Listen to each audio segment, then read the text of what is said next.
Moving into Sunnyside Estates. Honestly, it wasn't my dream choice.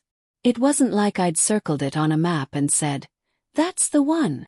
But the location was perfect. Just the right distance for an easy commute. And the walking trails. Absolutely ideal for Maverick, my service dog, who needs those peaceful walks as much as I do. Now, let me tell you a bit about Maverick.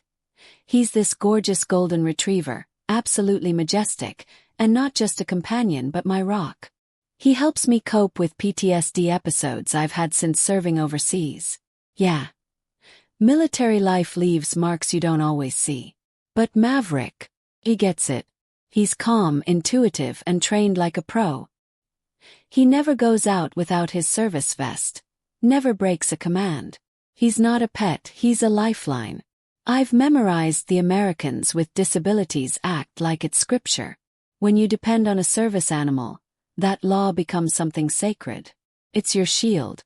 But never did I expect I'd be reciting that law to the HOA president like a lawyer at a courtroom podium. Then came the day I met her. Karen Whitfield. Clipboard in hand, frown on her face so tight it looked stitched on. She strutted over, introduced herself in this voice that screamed, "Bow before me, I'm HO royalty. I don't believe I approved a dog in this community," she said, eyes sharp, glaring at Maverick like he'd pooped on her prized begonias. But Maverick, he just sat there straight and still, the picture of discipline. I stayed calm, respectful. Explained that Maverick was a service animal, not a regular dog. I told her federal law exempts him from pet restrictions. Her response? A dismissive huff, a muttered comment about people always finding loopholes, and then she stormed off like she'd just lost a board game she created herself. That should have been my red flag. But hindsight's always 20/20, right? Over the next few weeks, things got weird. 3 separate HOA violation notices landed in my mailbox. 3. One because my grass was allegedly a 1/4 inch too tall, another because my mailbox was the wrong shade of black. Yes, apparently black is shades now.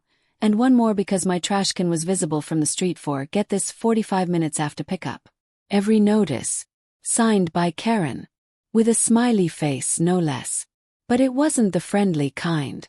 No. This smiley face had menace. It felt like a threat dressed in glitter pen. I complied with each ridiculous request. I wasn't looking to pick a fight. But deep down I knew. This wasn't about grass or mailboxes or trash cans. This was personal. And then came the HOA meeting. That's when Karen really upped the ante. She proposed a brand new rule. Get this. All animals, service animals included, had to be registered with the board and wear HOA-approved ID tags when outside. I raised my hand, cool and respectful, and pointed out that this kind of rule directly violates the ADA. But before I could finish, Karen cut me off. "Federal laws don't override community standards," she snapped. The room. Uncomfortable silence. A few neighbors shifted in their seats, glanced around. But no one said a word. After the meeting, she cornered me. Got right up in my space and hissed, "If you want to be difficult, I can be difficult too." Her breath. A mixture of stale coffee and something way more bitter. Intimidation. That weekend, I was enjoying a peaceful morning on my front porch, newspaper in hand, Maverick lying content at my feet. All was calm. Until a shadow fell across the lawn. Karen.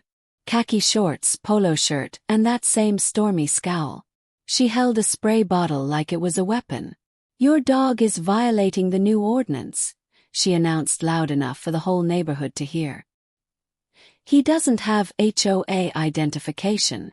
I calmly reminded her, again, that Maverick is a federally protected service animal, and no, the board can't demand special IDs. Plus, that new rule. Not even officially passed yet. Her face flushed deep red, like cherry tomato red. "I'm tired of you military types thinking you're above the rules," she barked, stepping forward. Before I could react, she sprayed Maverick. Right in the face.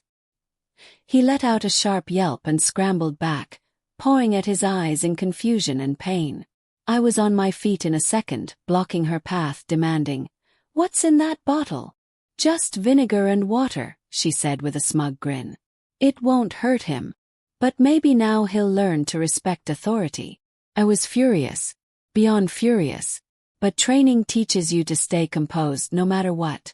I rushed Maverick inside, rinsed his eyes gently over and over, until the irritation subsided. No permanent harm, thank God. But it could have been so much worse. Once he was safe and settled, I picked up the phone and called 911. I explained everything, the attack on my service dog, and that under federal law, interfering with a service animal is a criminal offense. Police showed up in about 20 minutes. I gave them Maverick's documents, showed them his vest, and pointed across the street to Karen's house. One officer stayed to take my statement. The other walked over to confront her. I watched from my window as Karen's arms flailed in the air, her face scrunched in outrage. The officer just stood there, unimpressed. They came back and told me she admitted it. She said she was just enforcing the rules. But they made it crystal clear to her that her actions were a violation of federal disability law and, under state law, could be prosecuted as animal cruelty. Then they asked me the golden question. Would I press charges? Without hesitation. Karen was arrested, right there on my lawn, in handcuffs, shouting that she'd have me evicted and that the neighborhood would rise against me. But the only thing rising, the number of neighbors who quietly stepped out to watch the scene unfold. One of them murmured, "She's finally gone too far." Another came up to me afterward. "We're sorry," they said. "We should have spoken up sooner. She's been bullying everyone for years." The case moved fast. Karen was charged with harassment, animal cruelty, and interfering with a service dog. Court day. She showed up in a designer dress with a high-priced lawyer who visibly shrank as the evidence piled up. The judge didn't hold back. "Community standards do not ever override federal law," he said sternly. While awaiting trial, the HOA called an emergency meeting. And this time, the entire neighborhood showed up. The vice president motioned for a vote of no confidence in Karen's leadership. The vote, unanimous. She was out, effective immediately. Someone even printed new name cards for the board. Karen's was gone. In court, Karen took a plea deal. She avoided more jail time but still got 30 days, a $5,000 fine, 200 hours of service at an animal shelter, and mandatory disability rights training. As the sentence was read, I saw it on her face, that slow, dawning realization that she'd finally met a rule she couldn't bend. As she was led away, we locked eyes. She mouthed something, maybe, "This isn't over." But we both knew. It was. Maverick sat beside me, alert, loyal, completely at peace. I reached down, scratched behind his ears. He leaned into my hand.